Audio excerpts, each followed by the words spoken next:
So once again, welcome each one of you. I hope everyone is happy. तो हमने exercise 1.4 start किया था. पहले 2 क्वेश्चन कंप्लीट हो गए. अभी तीसरा question, without using truth table prove that. यही क्वेश्चन इस चैप्टर का सबसे डिफिकल्ट क्वेश्चन है. अगर ये क्वेश्चन आप सॉल्व कर पाएंगे तो मैं समझूंगा कि आपको सब कुछ आता है इस चैप्टर का, क्योंकि यहाँ पे जो रूल्स यूज करने हैं वो सारे रूल आपको याद करने हैं और वो आपको याद आने चाहिए टाइम पे. ठीक है. So give next heading, question number 3, without using truth table prove that.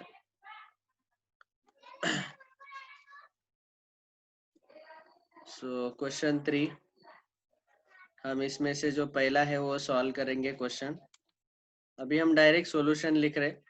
तो देखो, P double implication Q is logically equivalent to P and Q or negation P and negation Q, ऐसे दिया है. ये हमें प्रूव करना है विदाउट ट्रूथ टेबल. तो इसको प्रूव करने का बहुत ही आसान तरीका है. हमें सारे लॉज यूज करने हैं. तो सारे के सारे लॉज आपके याद रहने चाहिए. मैंने बहुत बार रिपीट किए, रिवाइज किए हैं लॉज. तो अभी उन सब का यूज करना है हमें. तो चलो स्टार्ट करते हैं सॉल्यूशन. तो सबसे पहले हम लिखेंगे left hand side, LHS is equal to P double implication Q. Okay. Now this is equivalent to P double implication Q जो है लेफ्ट हैंड साइड, उसको हम ऐसा भी लिख सकते हैं, P single implication Q and Q single implication P. ये कौन सा लॉ है, कौन बोलेगा? This is nothing but by conditional law. याद आया ना? अभी वो टेबल आपके सामने रख सकते हैं आप, जो हमारा बुक का PDF है, या तो आपके पास बुक होगा तो वो टेबल सामने रखो. ये कौन सा लॉ है? Bye conditional law. सारे लॉज हमने एक साथ लिखे हैं, वो वाला टेबल. नेक्स्ट, अभी P single implication Q and Q single implication P है. आप राइट हैंड साइड देखेंगे तो राइट हैंड साइड में एंड और निगेशन एंड ऐसा है. तो हमें इसको एंड और में कन्वर्ट करना है. ये सिंगल इम्प्लीकेशन भी हमें नहीं चाहिए. तो फिर क्या करेंगे? P सिंगल इम्प्लीकेशन Q को हम एंड और में कन्वर्ट करेंगे. तो आपको पता है, तो P सिंगल इम्प्लीकेशन Q का लॉजिकल इक्विवेलेंस क्या आता है? नॉट P और Q. Okay. And as it is Q single implication P का लॉजिकल इक्विवेलेंस क्या आएगा? नॉट Q और P. मतलब जो पहला इनपुट है Q, उसका निगेशन ले लो, बाद में सिंगल इम्प्लीकेशन का और हो जाता है, और second statement as it is. ये हमने ऑलरेडी सेकंड क्वेश्चन में देखा है. ये मैंने बताया था, नॉट P और Q आता है, P सिंगल इम्प्लीकेशन Q, वही हम यूज कर रहे हैं. ये कौन सा लॉ है? Conditional law. कंडीशनल लॉ, या तो इसको बोलो implication, single implication law. Conditional law इसका नाम है, याद रखो. ये हमने ऑलरेडी टेबल में बताया है. नेक्स्ट, अभी आप देखेंगे कि राइट हैंड साइड में हमें P एंड Q चाहिए, और not P and not Q. मतलब क्या हो रहा है यहाँ पे दोनों भी निगेशन नहीं चाहिए, और यहाँ दोनों में निगेशन चाहिए. अभी हमारे पास क्या हो गया? एक ब्रैकेट में एक में निगेशन है, दूसरे के पास निगेशन नहीं है. यहाँ भी एक में निगेशन है, दूसरे के पास निगेशन नहीं है. लेकिन हमें इसको कैसा अरेंज करना है? दोनों में निगेशन चाहिए एक ब्रैकेट में, और दोनों में निगेशन नहीं चाहिए एक ब्रैकेट में. तो ऐसा अगर करना है तो हमें यूज करना पड़ेगा डिस्ट्रीब्यूटिव लॉ. तो डिस्ट्रीब्यूटिव लॉ का मतलब क्या है आपको, अगर ये मतलब मैं यहाँ पे बताता हूँ एक बार. देखो, अगर आपके पास 2 ब्रैकेट है, समझो एक ब्रैकेट में है x प्लस वाई, दूसरे ब्रैकेट में है, फॉर एग्जाम्पल ले रहे हैं, तो दूसरे ब्रैकेट में है वाई स्क्वायर प्लस 2. तो आप क्या करते हैं यहाँ पे सॉल्व करते वक्त? x into second bracket, so x into Y square plus 2, ये बीच वाला जो साइन है प्लस, यहाँ पे लिखते हैं. बाद में y into second bracket Y square plus 2, बाद में इसका मल्टीप्लीकेशन लेते हैं. यही है डिस्ट्रीब्यूटिव लॉ. तो अभी हम क्या करेंगे? ये जो निगेशन P है इसको इसको इसका एंड लेंगे सेकंड ब्रैकेट के साथ, बीच में आएगा और। समझ में आया ना, ब्रैकेट का जैसे मल्टीप्लिकेशन हमने किया वैसे ही ये है। तो मैं लिख रहा हूँ, देखो, निगेशन पी का एंड ले रहे सेकंड ब्रैकेट के साथ, negation P and negation Q और पी, इसको मैंने पहले एक स्क्वायर ब्रैकेट में लिख लिया। अभी निगेशन पी का एंड हमने सेकंड ब्रैकेट के साथ ले लिया, बीच में है ये और, तो यहाँ पे और आएगा, और इस क्यू का एंड सेकंड ब्रैकेट के साथ लेना है। So Q and second bracket as it is, not Q और पी। ठीक है, ये कौन सा लॉ है? Distributive law.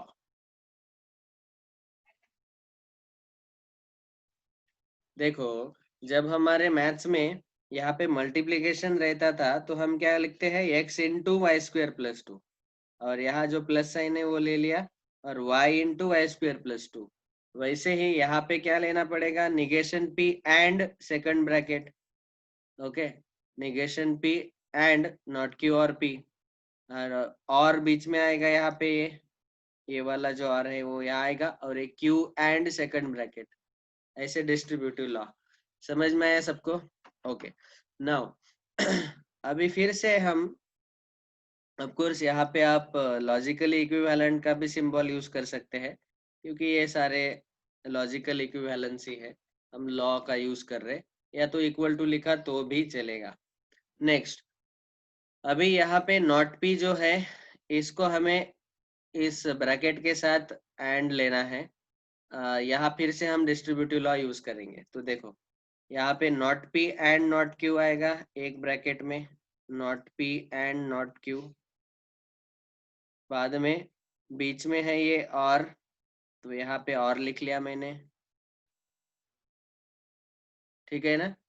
अभी नॉट पी एंड पी, दूसरे ब्रैकेट में नॉट पी एंड पी, तो अंदर ही मैंने ये नॉट पी जो है ब्रैकेट के अंदर डिस्ट्रीब्यूट कर दिया, क्योंकि ब्रैकेट के बाहर यहाँ पे एंड है, बीच में और है। आपको बताया था मैंने कि बाहर एंड है, अंदर और है, तो हम इसको डिस्ट्रीब्यूट कर सकते हैं एंड को और के साथ। ठीक है, तो not P and not Q और नॉट पी एंड पी। अभी देखो, हम आंसर के पास पहुंच रहे, इन दोनों में निगेशन निगेशन आ गया, नॉट आ गया। ओके उसके बाद ये वाला बीच में जो और है उसको एज इट इज रहने दिया। फिर से यहाँ पे distributive law, Q and not Q, Q and not Q,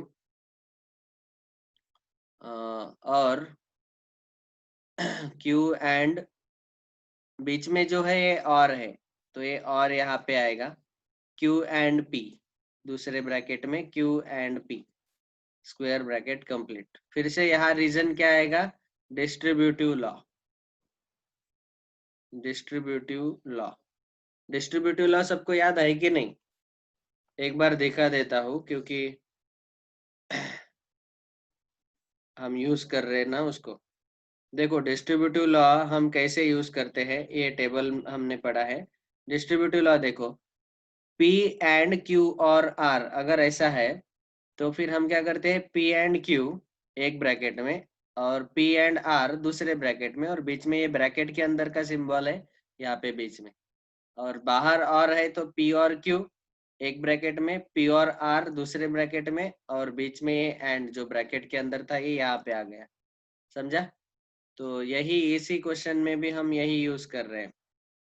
okay, first question में भी यही डिस्ट्रीब्यूटिव लॉ हमने यूज किया है। चलो, तो ये स्टेप आ गया डिस्ट्रीब्यूटिव लॉ। अगला step, this is logically equivalent to. अभी आप ही देखो, negation P and negation Q है, तो इसको एज इट इज रहने दो, क्योंकि हमारा राइट हैंड साइड जो है वो negation P and negation Q चाहिए हमें। ओके, तो इसको एज इट इज रहने दो, negation P and negation Q। और अभी देखो, निगेशन P एंड P, इसका हमेशा आंसर आएगा कैपिटल F। कौन बोलेगा ये कौन सा लॉ है? Not P and P is always capital F। Yes, who can tell which is this law? तो मैं लिख लेता हूँ पहले, Q एंड नॉट Q का भी आंसर आएगा कैपिटल F। बीच में है और Q and P. Second bracket को एज इट इज लिख लिया। Yes, very good. This is called as complement law. Okay, complement मतलब एक दूसरे के अपोजिट है। निगेशन, और ये निगेशन पी है और ये पी है, दोनों का एंड लिया। देखो क्या होगा, एंड लेते वक्त एक टी है तो एक एफ आएगा, क्योंकि निगेशन है तो टी एफ का एंड हमेशा एफ ही आता है, तो इसीलिए ये हमने लिख लिया। बाद में अभी अगर हमने अभी दोनों ब्रैकेट देखो, स्क्वायर ब्रैकेट, इस ब्रैकेट में एफ के साथ और लिया है और यहाँ भी एफ के साथ और लिया है। यहाँ पे कौन सा रूल आएगा, एफ के साथ अगर हमने और लिया तो हमें जो जिसका जिसका और लिया है एफ के साथ वही आंसर मिलता है। तो यहाँ पे डायरेक्ट मैं लिखूंगा not P and not Q, यही मिलेगा। बीच में और यहाँ पे क्यू एंड पी। और बोलो रूल का नाम, लॉ का नाम क्या है? Very good, this is called as identity law. Identity law में मैंने क्या बोला था आपको कि जो ये इनपुट है वही आउटपुट आ रहा है, आइडेंटिकल आ रहा है, सेम आ रहा है एफ के साथ और लेने के बाद। आपको ये पता भी होना चाहिए कि एफ के साथ अगर मैंने टी का और लिया तो मुझे आंसर टी मिलता है, और एफ के साथ मैंने एफ का और लिया तो मुझे एफ मिलता है। मतलब जो यहाँ पे है वही आंसर मिला। तो अभी यहाँ पे इस ब्रैकेट का और एफ के साथ है तो ब्रैकेट आंसर मिलेगा। यहाँ भी ये ब्रैकेट एफ के साथ और है तो ये यही ब्रैकेट आंसर मिलेगा। समझा अभी सबको? This is called as identity law. Law का नाम भी याद रखो। नेक्स्ट, अभी देखो हमें जो मिला है उसमें सबसे पहले क्या चाहिए, राइट हैंड साइड में पी एंड क्यू चाहिए और not P and not Q चाहिए। तो सबसे पहले इस सेकंड ब्रैकेट में इसको पी एंड क्यू लिख देते हैं, negation P and negation Q और पी एंड क्यू। तो ये जो लॉ है इसको हम बोलते हैं commutative law. Why we call it as commutative law, because we have exchange. इसमें हमने सीक्वेंस चेंज कर दिया, क्यू एंड पी का sequence. So not P and not Q और पी एंड क्यू, ये कॉम्यूटेटिव लॉ है क्योंकि यहाँ पे हमने सीक्वेंस बदल दिया, क्यू एंड पी को पी एंड क्यू लिखा। और फिर से ये और है दो ब्रैकेट के बीच में, हमें सेकंड ब्रैकेट पहले चाहिए आरएचएस में, तो हम पहले लिख सकते हैं पी एंड क्यू और not P and not Q. फिर से यहाँ पे यही लॉ यूज किया हमने, कॉम्यूटेटिव लॉ, क्योंकि सीक्वेंस चेंज कर दिया, आगे पीछे किया, एंड में और में तो कोई फर्क नहीं पड़ता है। पहला दूसरे दूसरे की जगह लिखा और दूसरा पहले की जगह लिखा तो वो कॉम्यूटेटिव लॉ है। बस ये ही स्टेप है हमारा right hand side, this is equal to R H S. Okay, तो ऐसे हमें प्रूव करते आना चाहिए।